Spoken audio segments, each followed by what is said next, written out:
તો બાપાની ધૂન હાલે છે, બહેનો બધા ધૂન કરે છે બાપાની. કેટલી લાખો માણસોની ગળદી છે અહીંયા, જોઈ શકો છો. જ્યાં જોવો ત્યાં જો બાપાની સમાધિ મંદિર છે, જો શકો છો તમે.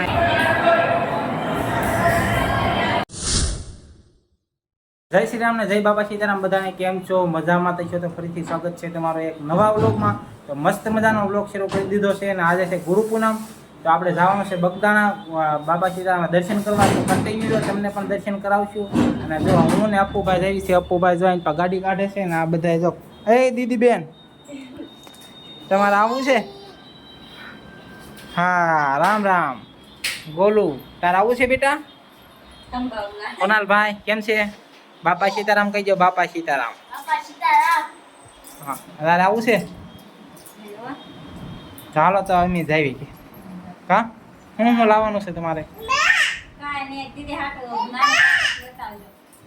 ચાલો મિત્રો કન્ટિન્યુ ફટાફટ આપણે નીકળવું. ઘણું મોડું થઈ ગયું છે, 10 વાગ્યા છે. તો આપણે બગદાણા જઈને તમને બધું બતાવશું.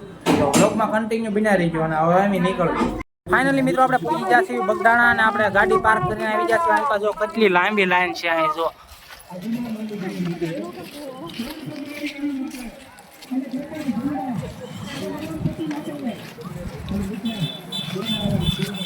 અડધો કિલોમીટર જેટલી તો આ ગાડી આગી મૂકવી પડે છે ને ફૂલ માં પબ્લિક છે આજે.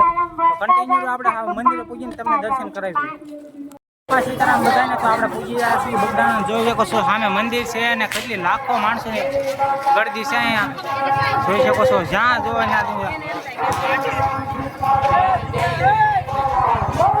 ત્યાં જોવો ત્યાં માણસો ભાઈ.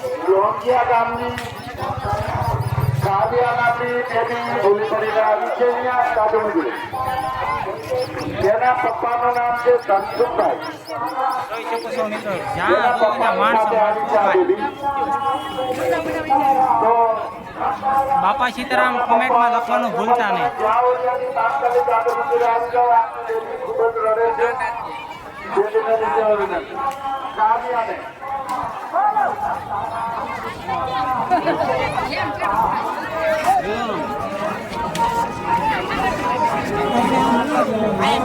તમે જોઈ શકો છો આ મંદિર છે અને અંદર કેટલી ગળદી છે જુઓ. ચાલો તો તમને કાળ ભૈરવ દાદાના દર્શન કરાવવા લઈ જાવ. તો કન્ટિન્યુ જો મિત્રો આ છે કાળ ભૈરવ દાદા. તો દર્શન કરી લો અને કમેન્ટમાં જય કાળ ભૈરવ દાદા લખવાનું ભૂલતા નહીં. જો મેન મંદિરમાં તો ફૂલ ગળદી છે એવું ભાઈ. જ્યાં જોવો ત્યાં પબ્લિક.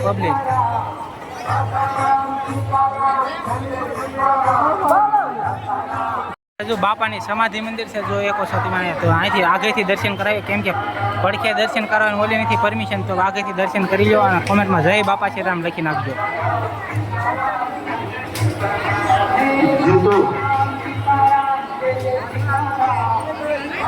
નિહાળી શકો છો કે જો આ છે સમાધિ મંદિર અને અહીં જો બાપાના કેટલી ફૂલ ગળદી છે. અહીં પા આ બાજુ જો લાંબી લાઈનો છે ભાઈ. હજારો માણસો છે અહીંયા.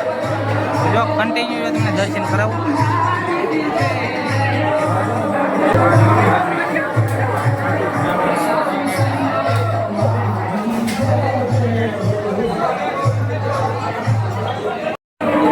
અહીંયા તમે જોઈ શકો છો કે અહીંથી ફૂલ લાંબી લાઈન છે. જો અહીંથી સામે તમને બાપાની લાઈન દેખાય છે, ત્યાં સુધી બાપાના દર્શન કરવા માટેની લાંબી લાઈન છે. આ છે ધ્યાન મંદિર.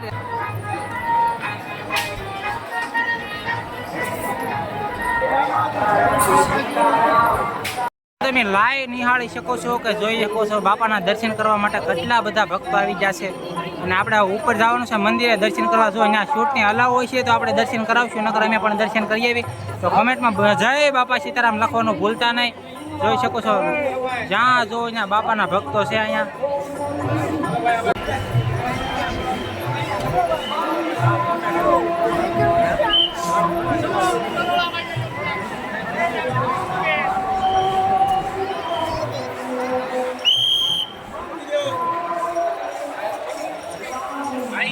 બાપાના મંદિરમાં જબર ડેકોરેશન કરવામાં આવ્યું છે, જોઈ શકો છો. બાપાના દર્શન કરી લો.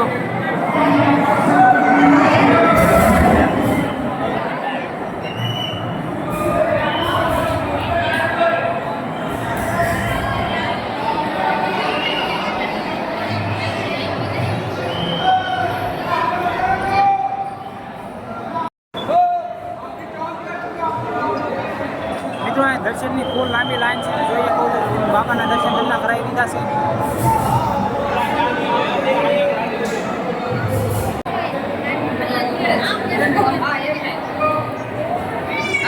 તો બાપાની ધૂન હાલે છે. બહેનો બધા ધૂન કરે છે. બાપાની ધૂન મંડળ છે.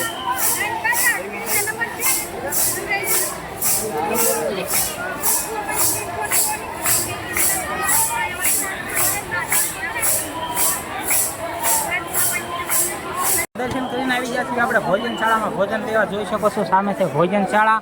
અને આપણે જવાનું છે બાપાની પ્રસાદી લેવા. રામ રોટી કહેવાય છે બાપાની. તો કન્ટિન્યુ આપણે રામ રોટી લેવા જઈએ. જો અહીંયા પણ ઘણા બધા લાખો માણસોની ભીડ છે મિત્રો. સીતારામ મિત્રો, તો આપણે આવી ગયા છીએ ભોજનશાળામાં. તમે જોઈ શકો છો એક સાથે હજારો નહીં પણ લાખો માણસો બાપાની પ્રસાદી લઈ રહ્યા છે. જોઈ શકો છો તમે. જ્યાં જોવો ત્યાં બાપાની પ્રસાદી લે છે લોકો.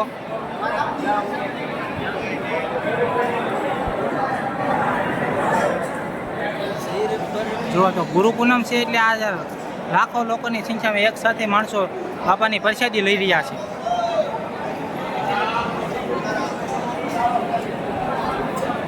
મિત્રો, બાપાની પ્રસાદી આવી ગઈ છે ને, તો અમે પ્રસાદી લઈ લઈએ ને. તમે પણ કોમેન્ટમાં બાપાની પ્રસાદી મેં રામ રોટી જય બાપા સીતારામ લખી નાખજો. અને હવે આપણે બાપાની પ્રસાદી લઈ લેવી.